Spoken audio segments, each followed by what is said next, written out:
ကျွန်တော်စစ်တပ်ကနေအငိမ့်စားယူပြီးရွာကိုပြန်လာကအထူးကောင်းမွန်တဲ့ခရမ်းကျင်တီစိုက်ပြိုးရေးခြံမှု90တီဆောက်ဖို့ရွမ်3တန်းရင်းနှီးမြှုပ်နှံခဲ့ပါတယ်။ရွမ်တန်းချီပြီးအမျက်ရတော့မဲ့အချိန်မှာမနာလိုဖြစ်နေတဲ့ဦးလေးထံကကျွန်တော်စီကနေအကျိုးအမြတ်20%ကိုချင်းချောက်တောင်းယူဖို့အတွက်မုံတိုင်းတတိပေးချက်ထုတ်ပြန်တဲ့နေ့မှာပဲရွာရဲတစ်ခုတည်းသောရင်းနှုတ်မြောင်းကိုမြေထိုးဆက်နဲ့လာဖို့ဖြစ်ခဲ့ပါတယ်။တစ်နှစ်ကိုအမျက်ငွေ4သိန်းပေးဖို့လက်မှတ်ထိုးမလား။ဒါမှမဟုတ်3ရက်နေလို့မိုးသေးထန်စွာရွာလာရင်မင်းရဲ့စိုက်ခင်းကလက်ကန်ဖြစ်သွားတာကိုထိုင်ကြည့်နေမလားတဲ့။သူကကျွန်တော်ရဲ့အားနည်းချက်ကိုကင်ပေါက်ထားတယ်လို့ထင်ပြီးစစ်မှုထမ်းဟောင်းတစ်ယောက်ဖြစ်တဲ့ကျွန်တော်ကိုဒူးထောက်ရှုံးပေးဖို့ဖိအားပေးခဲ့ပါတယ်။ဒါပေမဲ့ကျွန်တော်ကချက်ချင်းပဲမြေတူးဆက်3စီးကိုခေါ်ပြီးကျွန်တော်မြေနဲ့နမိတ်အစုံမှာ9မီတာနဲ့တဲ့ရေလောင်ကန်ကြီးတစ်ခုကိုတူးလိုက်ပါတယ်။အဲ့ဒီနောက်ဘီလက်မြေကိုအသုံးပြုပြီးကျွန်တော်တို့နှစ်အိမ်ကြားကနယ်နမိတ်မြင့်တစ်လျှောက်မှာ2မီတာအမြင့်ရှိတဲ့နံရံတစ်ခုကိုတိစောက်ခဲ့ပါတယ်။3ရက်ကြာပြီးနောက်မိုးသေးထန်စွာရွာသွန်းတဲ့အခါမှာတော့စိုက်ခင်းထဲကကျွန်တော်ရဲ့တံမိုးကြီးခရမ်းကျင်သီးတွေကရေတစက်မှမဆိုပဲအကောင်ပါကတိရှိနေခဲ့ပါတယ်။ဒါပေမဲ့သူကိုယ်တိုင်ပိတ်ပစ်ခဲ့တဲ့အဲ့ဒီမြောင်းကြောင့်သူ့ရဲ့ဝက်မွေးမြူရေးခြံကတော့ပင်လယ်ပြင်ကြီးလိုဖြစ်သွားပြီးခြံထဲကဝဝကြီးတွေအားလုံးရေထဲမှာပက်လက်လန်ကုန်ပါတယ်။သူကရူးမတက်ဖြစ်ပြီးကျွန်တော်စီလာကနေရန်ကိုဖြတ်ပြီးရေလွတ်ပေးဖို့ငိုယိုတောင်းပန်ခဲ့ပါတယ်။ခမားမြေထိုးဆက်နဲ့မြောင်းကိုဖို့ပြီ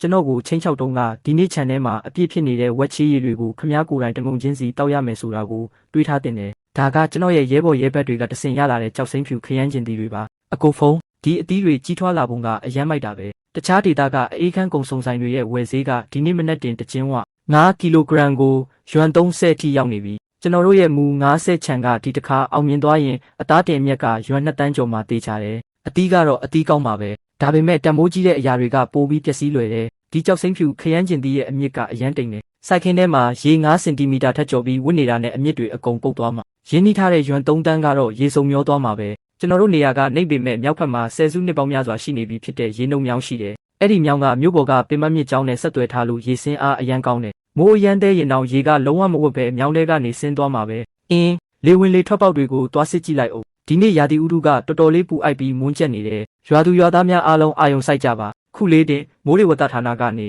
အရေးပေါ်ထုတ်ပြန်လိုက်တဲ့အနီရောင်မုန်တိုင်းသတိပေးချက်ကိုရရှိထားပါတယ်နောက်3ရက်နေရင်ကျွန်တော်တို့မြို့မှာ10နှစ်အတွင်းတစ်ခါမှမကြုံဘူးတဲ့မိုးသေးထန်စွာရွာသွန်းမှုကြီးကြားရောက်လာမှာဖြစ်ပြီးတချို့နေရာတွေမှာမိုးသက်မုန်တိုင်းဒါမှမဟုတ်မိုးကြီးလေကြီးတွေတောင်ကြားရောက်နိုင်ပါတယ်အိမ်တိုင်းခြံထဲကပစ္စည်းတွေကိုအမြန်သိမ်းဆည်းကြပါမြေနိမ့်ပိုင်းကလူတွေကတကားတွေကိုကာကွယ်ဖို့တဲအိတ်တွေကိုချက်ချင်းပြင်ဆင်ကြပါစိုက်ခင်းနဲ့မွေးမြူရေးခြံရှိတဲ့သူတွေကအပြင်ဘက်ကရေနှုံမြောင်းတွေကိုအမြန်ရှင်းလင်းကြပါဒီတစ်ခါမိုးကလွန်ခဲ့တဲ့နှစ်ကရွာခဲ့တဲ့မိုးထက်ပိုကြီးလိမ့်မယ်10နှစ်အတွင်းတစ်ခါမှမကြုံဘူးတဲ့မိုးကြီးလေကြီးလားနောက်3ရက်နေရင်လားနောက်3ရက်ဆိုတာကြောက်စိမ့်ဖြူခရမ်းကျင်သီးတွေကိုခုဆွတ်ဖို့အရေးကြီးဆုံးအချိန်ပဲဒီအချိန်မှာမိုးသေးထန်စွာရွာမယ်ဆိုတာကဖျားသခင်ကကျွန်တော်လေပင်ကိုဓာတ်နဲ့လာတင်ထားတယ်လို့ပဲအကိုဖုံးကျွန်တော်တို့နေရာကတရွာလုံးမှာအနှိမ့်ဆုံးနေရာနော်တောင်ပေါ်ကရေတွေအကုန်လုံးကျွန်တော်တို့စိုက်ခင်းအပြင်ဘက်ကမြောင်းကနေတဆင်အောက်ကိုစီးဆင်းရမှာဘာလက်နေတာလဲအလုတ်သမားတွေကိုချက်ချင်းခေါ်ပေါက်ပြားတွေယူပြီးမြောက်ဘက်ကရေနှုတ်မြောင်းကိုငါနဲ့လိုက်ခဲ့အဲ့ဒီမြောင်းမပိတ်သေး၍မိုးဘလောက်ရွာအသီးတွေကိုကျွန်တော်တို့ကာကွယ်နိုင်တယ်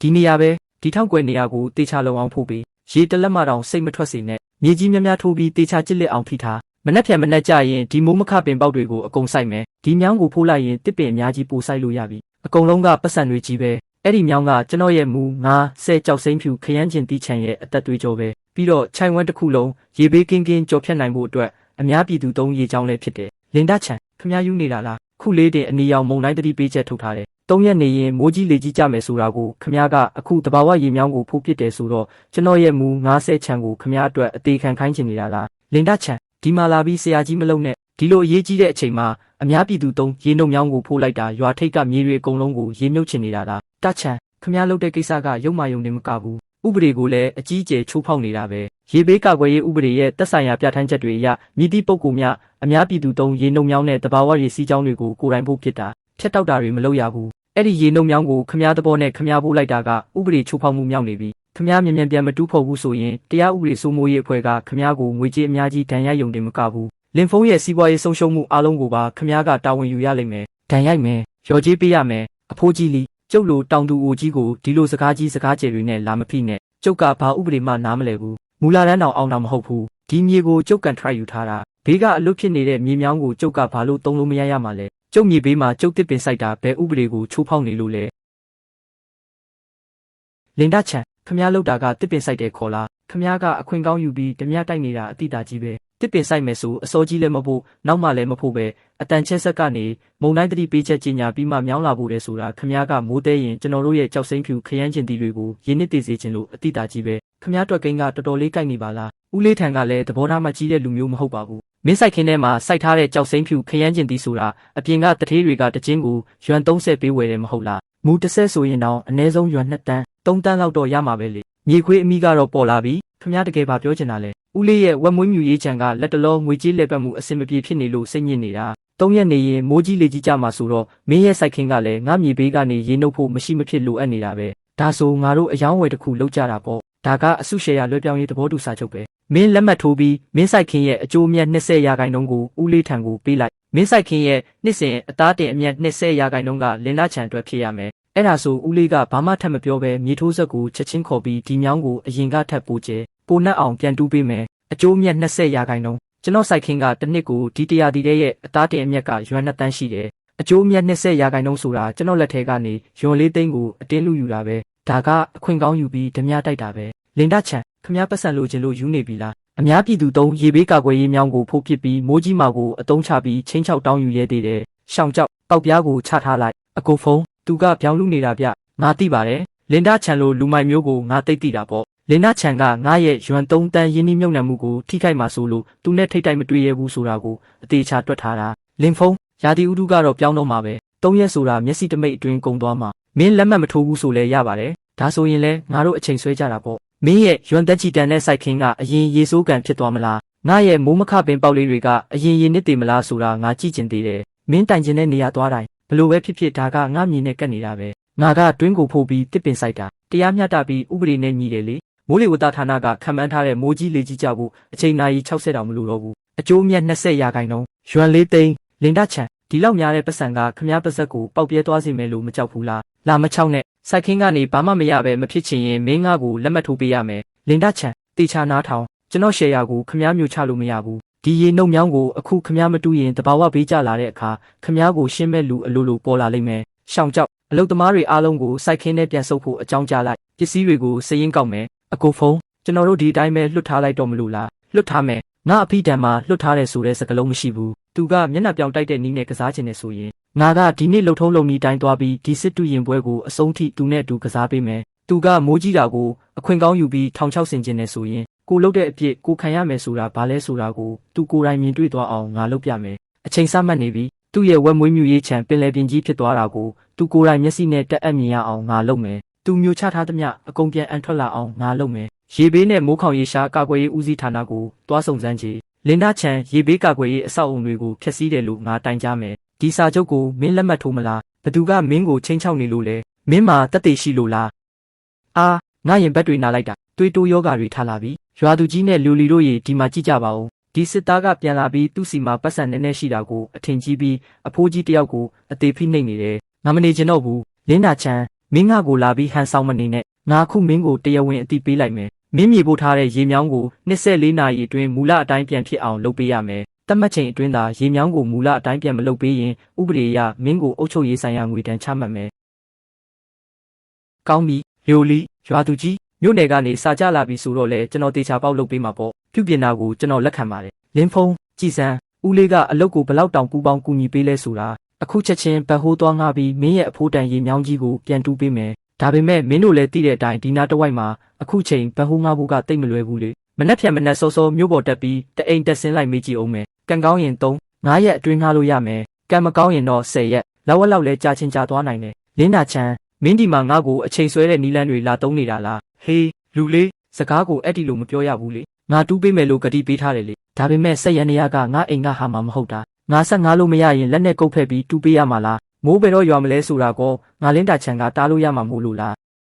းဖုံးစီဦးလေးလည်းအစွမ်းကုန်စူးစမ်းပေးခဲ့ပါတယ်ကြေးရွာနဲ့မြို့နယ်ကလည်းအမိတ်အပြတ်ပေးပြီးပြီဒါပေမဲ့ဒီအဖိုးကြီးကအချိန်ဆွဲတဲ့နီးကိုတက်တက်မဲ့ရည်ရွယ်ပြီးတုံးနေတာမင်းဆောင်နိုင်မှာမဟုတ်ဘူးဆိုတာသူတေချာသိနေလို့ပဲရေရင်းမြစ်ဌာနကနေအတင်းကျပ်လာလောက်ခိုင်းဖို့စောင့်နေမယ်ဆိုရင်တော့အမြန်ဆုံးလုပ်ငန်းစဉ်တွေပြီးဖို့ရက်အနည်းငယ်တော့ကြာအောင်မယ်မုံတိုင်းကတံပတ်ခါဆိုလာတော့မှလေဒါကတော့အခြေခံဥပဒေကိုနားမလည်ဟန်ဆောင်တဲ့ပုံစံမျိုးပဲသူကဥပဒေကိုနားမလည်တာမဟုတ်ဘူးအချိန်ကွာဟချက်ကိုအခွင့်ကောင်းယူပြီးမင်းကိုဘလို့ချုပ်ကန်ရမလဲဆိုတာကောင်းကောင်းသိနေတာတထေးလင်းတကယ်လို့အစင်မပြေဘူးဆိုရင်မင်းဘာသာအရင်ဆုံးဗဟိုးငါပြီးအပြင်ကရေမြောင်းကိုတွားတူးလိုက်မလားမရဘူးအဲ့ဒီမြေကအများပြည်သူပိုင်းရေလွှဲမြောင်းဆိုပေမဲ့သူ့ရဲ့ contract ဆောက်လုပ်ရေးနဲ့နမိတ်နဲ့ကတ်နေတဲ့အခုသူအဲ့ဒီမှာစောင့်နေတာ ငါသာအတင်းအကျပ်ဆက်တွေလွတ်လိုက်လို့သူကစပိန်ကျိုးပတ်အောက်ဝင်အိတ်လိုက်လို့တခုခုအန်ရဖြစ်သွားရင်မှန်နေအောင်မှားသွားလိမ့်မယ်အဲ့ဒီခါကျရင်လုပ်ငန်းရက်သွားရုံတင်မကဘူးငါပါတာဝန်အပြည့်ယူရလိမ့်မယ်လင်းနာချန်ကတွက်ကိန်းအရန်တိကျလွန်းတယ်သူကသူ့ရဲ့လူပါဝါမှုကိုတုံးပြီးငါရဲ့အချိန်ကုန်ကြစရိတ်ကိုလောင်ကြီးထက်နေတာငါသာအလျှော့ပေးလိုက်ရင်သူ့ကိုနှစ်စဉ်၄သိန်းဆက်ကြီးပေးရလိမ့်မယ်လူယုံမာတွေက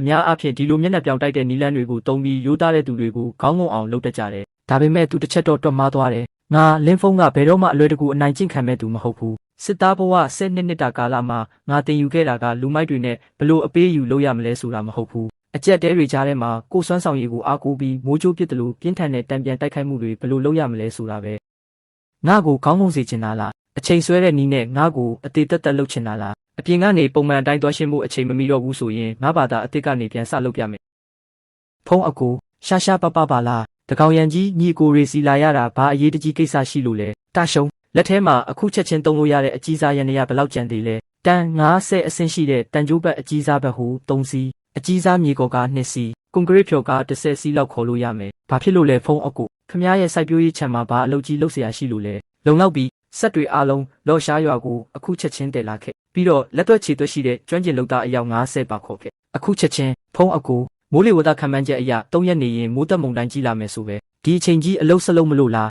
းအေးအခုချက်ချင်းပဲ48နာရီတောင်မပြည့်တဲ့ဒီအချိန်လေးအတွင်းမှာငါရဲ့တရားဝင်တဲ့နမိတ်မြင်းထဲမှာတီးခြားရေနှုံမြောင်ရေဘေးကာကွယ်ရေးစနစ်တစ်ခုကိုအတင်းအကျပ်ထူဆောက်ရမယ်ပတ်စံကပြဿနာမရှိဘူးကာလပေါက်ဈေးထက်3ဆပေးမယ်ဒီနေ့ည12နာရီမထိုးခင်ငါရဲ့စိုက်ပျိုးရေးခြံအပြင်ဘက်မှာဗဟိုးတွေအားလုံးရောက်နေတာကိုမြင်ရမယ်3ဆဖုံးအကိုခမားအခက်ခဲတွေ့နေတာလားဖုံးအကိုခမားစောင့်နေလှုပ်ထုံးလုံနီးတွေတရားဝင်နေဆိုတာနဲ့ကြုတ်ခုချက်ချင်းလူခေါ်ပြီးလာခဲ့မယ်အလုပ်ပြီးမြောက်အောင်ကူညီပေးမယ်ည12နာရီမထိုးခင်ဆက်တွေမရောက်ရင်ကြုတ်ကောင်းဖြတ်ခံမယ်တထေးလင်းမင်းနဲ့လင်းနာချန်ရဲ့ကိစ္စကိုမနေ့ကလျူလီပြန်လာတော့ငါ့ကိုသတင်းပို့ပါတယ်မြို့နယ်ကနေလဲလင်းနာချန်ကိုဖုံးဆက်ပြီးပြင်းပြင်းထန်ထန်သတိပေးထားတယ်ဒါပေမဲ့ဒီခွေးအိုကြီးကဖုံးဆက်ပိတ်ထားလိုက်တယ်ထင်တယ်ဒီကိစ္စကိုရေရင်းမြစ်ဥပဒေစိုးမိုးရေးပုံမှန်လှုပ်ထုံးလုပ်နည်းအတိုင်းဆိုရင်ပြုပြင်ဖို့အမိန့်ချမယ်ပြန်လဲစစ်ဆေးမယ်ပြီးမှအတင်းအကျပ်အေးအေးယူဖို့ရှောက်ထားရမှာဆိုတော့ဘလို့ပဲဖြစ်ဖြစ်3ရက်5ရက်လောက်တော့ကြာမယ်အဲ့ဒီမိုးသက်မုန်တိုင်းကြီးကတံပတ်ခါရောက်လာတော့မှဆိုတော့အချိန်မမီနိုင်တော့ဘူးဒရိုက်တာချန်ကျွန်တော်သိပါတယ်လှုပ်ထုံးလုပ်နည်းတိုင်းသွားပြီးအပြင်ကရေမြောင်းကိုတူဖို့မျှော်လင့်တာကအချိန်နှောင်းသွားပြီဆိုတာဒါကြောင့်ကျွန်တော်ဒီနေ့လာတာကဥပဒေအေးအေးယူဖို့လာတိုက်တွန်းတာမဟုတ်ဘူးဥပဒေနဲ့အညီသတင်းပို့တဲ့လုပ်ငန်းစဉ်တွေလုပ်ဖို့လာတာပါမင်းကကိုဘာသာအတွင်းပိုင်းအခြေခံအဆောက်အုံကြီးတိစောက်မလို့လားဟုတ်ပါတယ်အပြင်ကအများပြည်သူပိုင်းရေနှုံမြောင်းကိုသူကမြေပို့လိုက်ပြီဆိုတော့အချိန်တိုအတွင်းမှာအားကိုးလို့မရတော့ဘူးဒါကြောင့်ကျွန်တော်ကကိုကန်ထရိုက်မြေထဲမှာပဲရေဘေးကာကွယ်ရေးအတွက်ကိုဘာသာကယ်ဆယ်ရေးလုပ်ရတော့မယ်ဒရိုက်တာချန်တေချာကြည့်ပါကျွန်တော်ရဲ့မြေတူးတာတွေစောက်လုပ်တာတွေအားလုံးကကျွန်တော်ရဲ့လွတ်လပ်တဲ့မြေပိုင်ဆိုင်မှုနယ်နိမိတ်မြင်းထဲမှာပဲလုပ်တာ1မီလီမီတာတောင်လုံးဝကျော်မသွားစေရဘူးတစ်ချိန်တည်းမှာပဲလင်းတာချန်နဲ့ထိစပ်နေတဲ့နယ်စပ်အနားကအတွင်းဘက်မှာ2မီတာအမြင့်ရှိတဲ့တန်ကူကွန်ကရစ်ရေစိမ့်ခံနိုင်ရန်တစ်ခုကိုတိစောက်မယ်ဒါကကျွန်တော်စိုက်ပျိုးရေးခြံရဲ့အုတ်မြစ်ကိုမိုးရေတိုက်စားမှုကနေကာကွယ်ဖို့တတ်ပဲ9မီတာနဲ့တဲ့ရေကန်2မီတာအမြင့်ကွန်ကရစ်နိုင်ရန်တထေးလင်းမင်းကမြေခွက်ထဲမှာခန်းတက်ကြီးတစ်ခုတိစောက်မလို့လားဒီလောက်လုပ်ငန်းပမာဏကို2ရက်အတွင်းမင်းပြီးအောင်လုပ်နိုင်မလားအဲ့ဒါကတော့ကျွန်တော်အပိုင်းပါဒရိုက်တာချန်ဒါကစီးမြင့်ချိုးဖောက်ရကြလားလုံးဝတရားဝင်ပါတယ်မင်းကကိုမြေထဲမှာတွင်တူပြီးနံရံတိစောက်တာပဲနယ်နမိတ်ကိုကြော်ပြီးအပြင်ကတဘာဝရေစီးကြောင်းတွေကိုမပိတ်ဆို့တဲ့၍ဘသူမှလာတားလို့မရဘူးပြီးတော့ဒါကမင်းကိုပိုင်ပတ်စံစိုက်ထုတ်ပြီးရေဘေးကာကွယ်ရေးကိုဘာသာကဲဆဲတာဆိုတော့မြို့နယ်ကလုံးဝထောက်ခံတယ်ဖုံးအကိုဒီလောက်ရက်ကတော်တော်လေးကိုကြီးကျယ်တာပဲပတ်စံတွေအများကြီးကုန်သွားတယ်မလားမြို့နယ်မူကအတိပေးစာထုတ်တာငါအတွက်အသုံးဝင်လို့လားမင်းကအင်ဂျင်နီယာအဖွဲ့ကိုငှားပြီးငါအနာကဒီရေမြောင်းကိုအတင်းလာတူးချင်တာလားငါမင်းကိုပြောလိုက်မယ်ဒီရေမြောင်းကငါမြေနယ်နမိတ်နဲ့ကပ်နေတာမင်းသာအတင်းအကျပ်မြေလာတူးပြီးငါရဲ့တစ်ပင်ပေါက်လေးတစ်ပင်ကိုလာထိရဲရင်ရန်စားမှုနဲ့မင်းကိုဖမ်းဖို့ငါအခုချက်ချင်းရဲကိုဖုံးဆက်တိုင်းမယ်လင်းနာချန်မင်းရဲ့အဲ့ဒီတနာစရာကောင်းတဲ့အသိပညာလေးတွေကိုတင်ထားလိုက်ပါတော့အဲ့ဒီရေမြောင်းစုပ်ကိုငါသွားတူးမယ်လို့ဘသူကပြောလဲအပြင်ကရေမြောင်းကိုမတူးဘူးမင်းရဲ့စိုက်ပျိုးရေးခြံဝင်းထဲမှာဗဟိုးကိုမြေတူးခိုင်းနေတာလားဟာဘာလဲမင်းခြံထဲမှာရေအိုင်ငယ်လေးတူးပြီးမုန်တိုင်းမိုးရေတွေအားလုံးကိုထည့်ထားခြင်းလို့လားအဲ့ဒါကိုအရှိပင်လယ်ငကားမင်းရဲ့ရေတန့်ဘူးလို့ထင်နေတာလားငါမင်းကိုပြောလိုက်မယ်မိုးတက်မုန်တိုင်းကြီးကျလာပြီဆိုရင်အပြင်ဘက်ရေနှုံမြောင်းမရှိရင်မင်းထဲမှာရေကန်တစ်ခုတူးထားလဲမိုးကြီးပြီးဆောင်ရွာချလိုက်ရင်မင်းရဲ့စိုက်ပျိုးရေးခြံပါလက်ကန်အဖြစ်ရေမြုပ်သွားမှာပဲ။အိုဟိုးလင်းဖုံးဒီအခင်းချင်းကတော်တော်ကြီးတာပဲ။ပတ်စံတွေအများကြီးကုန်သွားတယ်မလား။ဘာလဲမြို့နယ်ကအတိပေးစာထုတ်လဲအသုံးမဝင်ဘူးလေ။မင်းကအင်ဂျင်နီယာအဖွဲ့ကိုငှားပြီးငါအနာကရေမြောင်းကိုအတင်းလာတူးချင်တာလား။ငါမင်းကိုပြောလိုက်မယ်။အဲ့ဒီရေမြောင်းကငါမြေနဲ့နမိတ်နဲ့ကပ်နေတာ။မင်းသားငါမြေတဲကမြက်တပင်ကိုလာထိရဲရင်ပြဿနာရှာမှုနဲ့မင်းကိုဖမ်းဖို့ငါအခုချက်ချင်းရဲကိုဖုံးဆက်တိုင်းမယ်။တရှုံငါတို့ဘာလုပ်နေလဲဆိုတာသူ့ကိုပြောပြလိုက်တေချာနားထောင် ငါတို့အပြင်ကရေမြောင်းကိုမထိဘူးတထေးကမှထားတယ်ကိုမြေနယ်နမိတ်ထဲမှာပဲအလျားမီတာ50အနံမီတာ20အနက်9မီတာရှိတဲ့ရေလောင်ကန်တစ်ခုတူးမယ်တစ်ချိန်တည်းမှာပဲမင်းရဲ့နယ်နမိတ်နဲ့ကပ်နေတဲ့ဘက်မှာအမြင့်2မီတာအကျယ်1မီတာရှိတဲ့တန်ကူကွန်ကရစ်ရေဘေးကာကွယ်ရေးနေရန်ကိုတစ်လျှောက်လုံးတိစောက်မယ်ဒါဆိုရင်ငါရဲ့တရားဝင်မြေနေရာထဲမှာမြေအောက်ရေလောင်ကန်အစ်စ်တစ်ခုတိစောက်ပြီးငါအိမ်ခေါင်မိုးပေါ်ကျလာတဲ့မိုးရေတွေအကုန်လုံးကိုတိုးလောင်ထားမယ်ဒါပေမဲ့ဖုံးကိုအကိုဖုံးမိုးလေဝသက10နှစ်မှာတစ်ခါတောင်မကြုံဘူးတဲ့မိုးကြီးမုန်တိုင်းလို့ပြောထားတယ်ဒီကုပမီတာ900ရှိတဲ့ရေကန်ကအပြည့်ချစ်သွားရင်ဒါမှမဟုတ်ရှန်ကျလာရင်ဘယ်လိုလုပ်မလဲပြီးတော့မြေအောက်ရေမျက်နှာပြင်တက်လာပြီးမြေကြီးတွေပျော့သွားရင်ပြိုကျပြီးငါတို့ရဲ့ဖန်လုံအိမ်အုပ်မြစ်ကိုပျက်စီးသွားစေနိုင်မလားငါညတွင်ချင်းကွန်ကရစ်ဖြော်ဆက်ကားတွေအများကြီးခေါ်လာတာအလှပြထားတယ်လို့မင်းထင်နေတာလားမနေ့ဖြန်အတွက်အတီးကဟင်းလျာတွေမရောက်သေးဘူးဒါတောက်ကျိုးနေပါကြီးလေဒီချင်းကိုကြည့်ရတာအဆင်ပြေတယ်မလား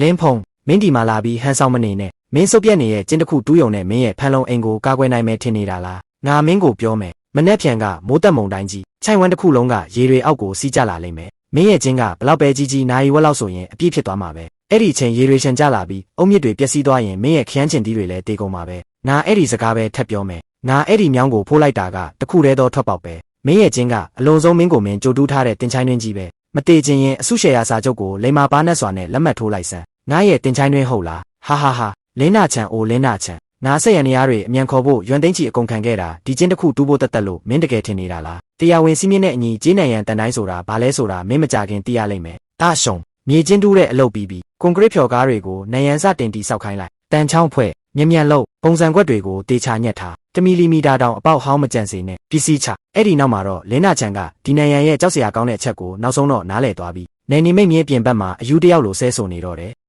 လင်းဖုံမင်းယူနေပြီလားမင်းဘာလုပ်နေတာလဲမင်းကနိုင်ရန်ကိုဒီလောက်မြင့်ကြီးတိဆောက်ထားတော့အပြင်ကရေတွေဘလို့ဝင်စီးနိုင်တော့မလဲမင်းကလမ်းကိုလုံးဝပိတ်ဆို့ပစ်လိုက်တာပဲဒါကငါရဲ့ဖန်လုံအိမ်ဟာရေဝင်လို့မရတဲ့ခိုင်ခန့်တဲ့ခံတက်ကြီးတစ်ခုအဖြစ်လုံးဝပြောင်းလဲသွားပြီဆိုတဲ့အတိတ်ပဲပြီးတော့သူ့မြောင်းကိုပိုးလိုက်လို့စီးစရာလမ်းမရှိတော့တဲ့အပြင်ကရေလွှမ်းမှုဟာမြေပြင်နေထားအရဖန်လုံအိမ်ပြင်ဘက်ထက်မီတာဝက်လောက်သာပိုမြင့်တဲ့လင်းနာချန်ရဲ့ဝက်ကောင်ရေတောင်းမွေးမြူရေးချန်တွေကိုပြန်လဲစီးဝင်သွားလိမ့်မယ်သူ့ရဲ့ဝက်မွေးမြူရေးချန်ကမြောင်းကိုဖိုးပိတ်လိုက်တဲ့အတွက်ကြောင့်ချိုင်ဝမ်တစ်ခုလုံးရဲ့တစ်ခုတည်းသောရေဘေးတင်းတဲ့နေရာဖြစ်လာလိမ့်မယ်လင်းနာချန်ဒါကိုကိုပြုတ်တဲ့ကံကိုထံပြန်လာတယ်ကိုခြေထောက်ကိုကြောက်ခဲနဲ့ပြန်ထုတယ်လို့ခေါ်တယ်သူကပြောတယ်မင်းကကျင်းဖို့ပြီးတစ်ပင်ဆိုင်တာတရားဝင်တယ်မိုးရွာတာမင်းနဲ့မဆိုင်ဘူးလို့ပြောခဲ့တယ်မဟုတ်လားဒါဆိုအခုငါရဲ့တရားဝင်ဖန်လုံအိမ်အထဲမှာအုတ်မြစ်ကိုကာကွယ်ဖို့ရေကာတာနိုင်ရန်တစ်ခုတိဆောက်တာကတော့မင်းနဲ့ပါဆိုင်လို့လေအပြင်ကတဘာဝရေနှုတ်မြောင်းကရေတွေထွက်မထွက်ဆိုတာမြောင်းပိတ်နေသလားမပိတ်ဘူးလားဆိုတဲ့အပေါ်မှာမူတည်တယ်။ဘာလဲမင်းအခုလက်ပြမလုံးဖြစ်နေပြီလားမင်းကလက်စားချေနေတာမင်းကလူအသက်ကိုမျက်ပင်လိုသဘောထားနေတာပဲမင်းကိုနိုင်ရန်တိဆောက်ဖို့ငါလုံးဝခွင့်မပြုဘူးရက်လိုက်အကုန်လုံးရက်လိုက်အဖိုးကြီးဖုံးကိုကအမိန့်ပေးထားတယ်တရားဝင်ဆောက်လုပ်ရေးကိုနှောက်ယှက်ဖို့နယ်နိမိတ်မြင်းကိုခြေတလန်းတောင်ကြော်ရဲရင်မင်းကိုကွန်ကရစ်နဲ့အတူတူဖြော်ပြီးနိုင်ရန်နဲ့ထည့်တီဆောက်လိုက်မယ်စမ်းကြည့်လိုက်ကောင်းပြီလင်းဖုံးမင်းကတရားမဝင်အဆောက်အဦဆောက်ရဲတယ်ပေါ့မင်းရဲ့ဒီ2မီတာမြင့်တဲ့ကွန်ကရစ်နိုင်ရန်ကခွင့်ပြုချက်လုံးဝမရှိဘူးငါအခုပဲဖုံးဆက်မယ်မင်းရဲ့ဒီတရားမဝင်အဆောက်အဦကိုဒီနေ့ရဲဖြိုချပစ်ခိုင်းမယ်ဟယ်လိုကျွန်တော်တိုင်ကြားခြင်းလို့ပါကျွန်တော်တို့လော်ရှားရွာမှာတယောက်ကတရားမဝင်အဆောက်အဦဆောက်နေပါတယ်တရားမဝင်2မီတာမြင့်တဲ့ကွန်ကရစ်နိုင်ရန်တိဆောက်ပြီးကျွန်တော်ရဲ့မြင်ကွင်းကိုဆိုးဆိုးရွားရွားပိတ်ဆို့နေတယ်ပြီးတော့ကျွန်တော်ရဲ့လုံခြုံရေးကိုလည်းချင်းချောက်နေရဲ့ခင်များတို့မြန်လာပြီးဖြည့်ရှင်းပေးပါမလာရင်လူသေးမှုဖြစ်တော့မယ်လင်းဖုံးမင်းတေချာပေါက်တည်ပြီးရဲ့တရားဥပဒေစိုးမိုးရေးကားတွေရောက်လာတာနဲ့မင်းရဲ့ဒီစုပ်ပြက်နေတဲ့နိုင်ရန်ကိုတရားမဝင်အဆောက်အဦဖြစ်အတင်းတမဖျက်သိမ်းခံရလိမ့်မယ်မင်းရဲ့ဒီတင်းချီတန်တဲ့အင်ဂျင်နီယာစရိတ်တွေဒီနေ့ဘလို့ရေစုံမျောသွားမလဲဆိုတာငါစောင့်ကြည့်မယ်ကပ္ပတိန်ကျန်းခင်များရောက်လာတာကံကောင်းတယ်ခင်များကြည့်ပါ2မီတာမြင့်တယ်ခင်များမြန်ကြည့်ပါဒါကတရားမဝင်အဆောက်အဦပဲဒီလင်းဖုံးကအပြင်မှာပိုက်ဆံနေနေပါရှာနိုင်တာကိုအားကိုးပြီးရွာထဲမှာအနိုင်ကျင့်ပို့ကြနေတယ်ဒီလောက်ကြီးမားတဲ့ဆက်ရံနေရတွေငါပြီးပတ်ဝန်းကျင်ကိုညဉ့်ညမ်းစေုံတင်မကဘူးဖန်လုံအိမ်ဘေးမှာလည်းတရားမဝင်အဆောက်အဦတွေစောင့်နေသေးတယ်သူဒီနိုင်ရန်ကိုအကျဉ်းထောင်လိုတိဆောက်ထားတာလုံးဝကိုတရားမဝင်ပါဘူးခင်များမြန်အမိတ်ပေးပြီးသူ့ကိုဖြိုချခိုင်းလိုက်ပါမင်းကဒီဖန်လုံအိမ်ရဲ့တာဝန်ခံလင်းဖုံးလားလူတယောက်ကမင်းကိုတရားမဝင်အဆောက်အဦဆောက်တယ်လို့တိုင်ကြားထားတယ်သက်ဆိုင်ရာစာရွက်စာတမ်းတွေပြပေးပါကပ္ပတိန်ကျန်းသူမှာဘာစာရွက်စာတမ်းမှမရှိဘူးသူကဒါကိုညတွင်းချင်းအတင်းလုပ်ထားတဲ့တရားမဝင်အင်ဂျင်နီယာလုပ်ငန်းပဲမြန်ဘဟိုဟန်နာအပေးတဲ့နဲ့နိုင်ရန်ကိုထုခွဲခိုင်းလိုက်ကပ္ပတိန်ကျန်းဒါကမြို့နယ်မှာတရားဝင်မှတ်ပုံတင်ထားတဲ့ကျွန်တော်တို့ရဲ့စောက်လုပ်ရေးစာရွက်စာတမ်းပါနောက်3ရက်ဆိုရင်မိုးတက်မုန်တိုင်းကြီးတတိပေးချက်ရှိတယ်ကျွန်တော်ကတန်ဖိုးမြင့်စိုက်ပျိုးရေးတည်နှံဧက90ကိုကာကွယ်ဖို့အတွက်လွတ်လပ်တဲ့မြေနေရာနယ်နိမိတ်မြင့်တွင်းမှာစိုက်ပျိုးရေးရေဘေးကာကွယ်ရေးအုပ်မြစ်ကိုတည်ဆောက်နေတာပါဒီနိုင်ရန်ကနေဆက်မြင့်ကနေနောက်ဆုတ်ထားပြီးရဲဘော်လင်းဖုံးရဲ့စိုက်ပျိုးရေးဖန်လုံအိမ်တွင်းမှာအပြည့်အဝရှိနေပြီးအတွင်းပိုင်းကာကွယ်ရေးအဆောက်ပေါ်မှာပါဝင်ပါတယ်ကျူးကျော်မှုလုံးဝမရှိပါဘူးပေကျိုးနဲ့တိုင်းနယ်နိမိတ်မြင့်ကိုတိုင်းခက်ပရင်ထိုင်းနာလို့ပြီးပါပြီဒီကွန်ကရစ်နိုင်ရန်ရဲ့အပြင်ဘက်ဆုံးကနှစ်အိမ်ကြားနယ်ဆက်မြင့်ကနေမီတာဝက်အတိအကျနောက်ဆုတ်ထားပါတယ်ရဲဘော်လင်းဖုံးရဲ့စိုက်ပျိုးရေးဖန်လုံအိမ်တွင်းမှာအပြည့်အဝရှိနေပြီးအတွင်းပိုင်းကာကွယ်ရေးအဆောက်ပေါ်မှာပါဝင်ပါတယ် ကျူးကျော်မှုလုံးဝမရှိပါဘူးလင်းနာချန်ဒါကိုအတွင်းဘက်ရေကာတာလို့ခေါ်တယ်သူများတွေကသူတို့ရဲ့ဖန်လုံအိမ်အတွင်းဘက်မှာရေဘေးကာကွယ်ရေးနိုင်ရန်ဆောက်တာစာရွက်စာတမ်းလည်းပြည့်စုံတယ်စီမင်းစည်းကမ်းဥပဒေနဲ့လည်းညီညွတ်တယ်တရားဝင်အခြေခံအဆောက်အအုံဆိုတာဘာလဲမင်းနားလေလားမဟုတ်ဘူးကပတ်တိုင်ချန်ဒါမမှန်ဘူးသူကနိုင်ရန်ကိုဒီလောက်မြင့်ကြီးဆောက်ထားတော့ရေကဝင်မစည်းနိုင်ဘူးလေအဲ့ဒီအချိန်မိုးတက်မုန်တိုင်းကြရင်သူ့မြေထဲရေမဝင်နိုင်ပဲအပြင်ကမြောင်းကလည်းပိတ်နေတော့အဲ့ဒီရေတွေအကုန်လုံးငါအိမ်ကဝက်ချန်ထဲကိုဝင်လာမှာပေါ့သူကငါ့ကိုတမင်ဒုက္ခပေးနေတာအတိတ်ပဲမရှိတာမင်းကအရှက်မရှိပြောရဲသေးတယ်ပေါ့အပြင်ကအများပြည်သူသုံးရေနှုတ်မြောင်းကပိတ်နေတာဘယ်သူ့အပေါ်မူတည်လဲမင်းလင်းနာချန်ပေါ့မင်းကိုယ်တိုင်အများပြည်သူသုံးရေနှုတ်မြောင်းကိုပိတ်လိုက်ပြီးတော့အပြင်ကရေတွေစီးစရာနေရာမရှိအောင်လုပ်ထားပြီးအခုကျတော့သူများတွေသူတို့ဖန်လုံအိမ်ထဲမှာရေကာတာဆောက်တာကိုအပြစ်တင်နေတယ်ပေါ့သူများကိုဖြိုချခိုင်းပြီးရေမကာကွယ်ရဘူးလားလင်းနာချန်ငါမင်းကိုတတိပေးမယ်မတတ်မာတဲ့ရည်ရွယ်ချက်နဲ့တိုင်ကြားတာအများပြည်သူအုပ်ချုပ်ရေးအရင်းမြစ်တွေကိုအလားဟာဖြစ်စေတယ်မနေ့ကမြို့နယ်ကနေအဲ့ဒီမြောင်းကိုပြန်တူးဖို့မင်းကိုပြုပြင်ပြောင်းလဲရေးတတိပေးချက်ထုတ်ပြန်ထားပြီးပြီမင်းကမတူးတဲ့အပြင်သူများတွေတရားဝင်ကိုထူကိုထကယ်ဆယ်ရေးလုပ်နေတာကိုပါနှောက်ယှက်နေတယ်မင်းအသက်အရွယ်ကိုထောက်ထားပြီးဒီတစ်ခါနှုတ်နဲ့တတိပေးမယ်တရားဝင်ဆောက်လုပ်ရေးကိုထပ်ပြီးအကြောင်းမဲ့နှောက်ယှက်ရဲရင်စခန်းကိုတိုက်ရိုက်ခေါ်သွားပြီးပြဿနာရှာမှုနဲ့အရေးယူရလိမ့်မယ်တက်ဆုပ်တရှုံပုံစံကွက်တွေကိုမြ мян ဖြုတ်ရေဆိုခံစေးတုပ်ငါတို့ရဲ့ဒီအတွင်းပိုင်းရေနှုတ်စနစ်ကဒီနေ့အပြီးတက်ရမယ်ဟုတ်ကဲ့ခံမှန်းထားတဲ့မိုးတက်မုန်တိုင်းကြီးကြားရောက်ဖို့3နာရီတောင်မလိုတော့ဘူးကောင်းကင်ကြီးလည်းလုံးဝမောက်မိုက်သွားပြီမြ мян မိုးဂတ်ပုံစံကွက်တွေအကုန်လုံးချလိုက်မြ мян ဖုံးကိုရေဆိုခံအဖွဲ့အစင်တင်ဖြစ်ပါပြီငါကိုယ်တိုင်လုပ်မယ်တော့လက်မဝက်လောက်အကွဲကြောင်းလေးတောင်မကြံစေနဲ့တေမဲ့အဖွားကြီးမြ мян ထွက်လာပြီးကူလှုပ်ဆန်းပါဒီအစ်စ်ဝယ်ထားတဲ့မျိုးဝက်နှစ်ကောင်ကိုအောက်ဖက်ကဝက်ချန်ထဲကိုမောင်းသွင်းလိုက်